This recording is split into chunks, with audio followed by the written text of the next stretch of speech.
Et notre invité politique ce matin, c'est Manon Bry. Bonjour. Bonjour. C'est ce matin qu'Édouard Philippe doit annoncer les mesures en conclusion du Grenelle de lutte contre ces violences conjugales. Qu'est-ce que vous attendez de la part d'Édouard Philippe ce matin? Des moyens. Sonnant et trébuchant. Je crois que ça a été suffisamment dit dans la grande mobilisation, d'ailleurs historique, qui a eu lieu samedi. À laquelle vous avez participé. À laquelle j'ai participé. On a eu plus de 150 000 personnes dans les rues de France. C'est la mobilisation la plus grande qui a jamais eu lieu contre les violences faites aux femmes, qui a mobilisé très largement. Je crois qu'il y a une vraie prise de conscience en France qui fait suite à la période MeToo. Il faut s'en féliciter. Maintenant, il faut de l'action politique. Et ce que je crains dans les mesures, pour le moment, qui ont été annoncées, c'est qu'on est essentiellement dans l'outil répressif et à la rigueur d'accompagnement des femmes victimes, mais qu'on n'est pas du tout dans la prévention.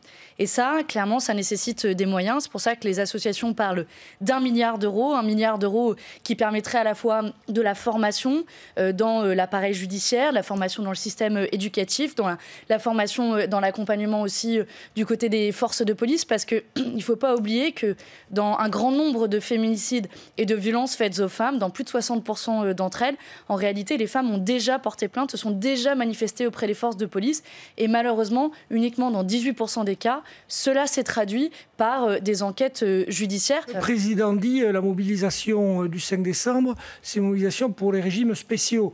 Et il cite le chauffeur de bus de la RATP, il part à 57 ans, mais celui qui est dans une collectivité locale, qui fait exactement le même travail, il part à 62. Finalement, est-ce que le système actuel n'est pas injuste? Les régimes spéciaux aujourd'hui représentent 3% des retraites. 3% des retraites.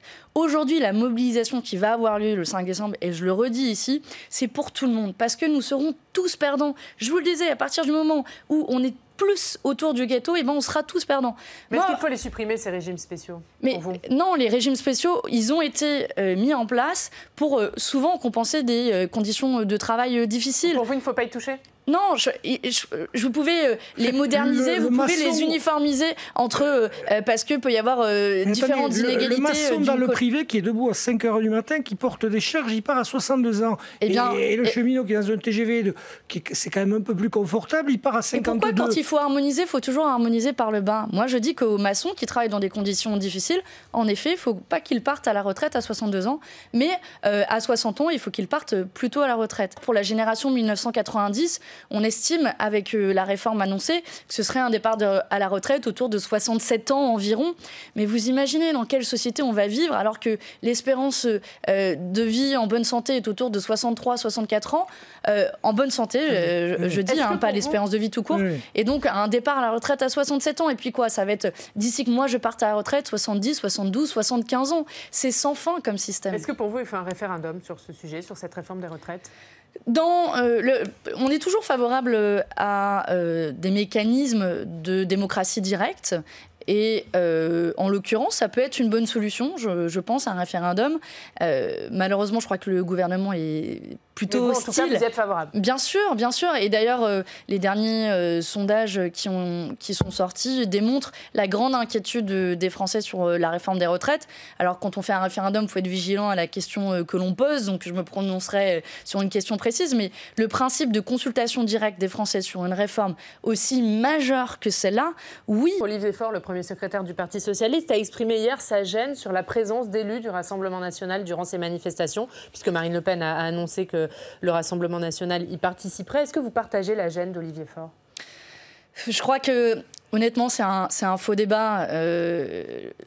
On sait, et vous savez très bien ici, qu'on ne partage rien avec le Rassemblement national, y compris sur les questions sociales. Je rappelle que, par exemple, le Rassemblement national est contre l'augmentation du SMIC, ce qui fait une différence fondamentale entre leur proposition et la nôtre. Je ne sais pas bien ce qu'ils proposent sur le régime des retraites, mais je sais que dans le passé, ce ne sont pas eux qui se sont mobilisés pour défendre les droits sociaux des travailleurs.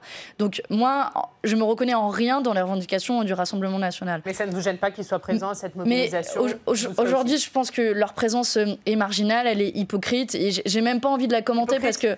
Bah oui, elle est hypocrite parce que jamais dans l'histoire, le Rassemblement national n'a été du côté des travailleurs. Jamais.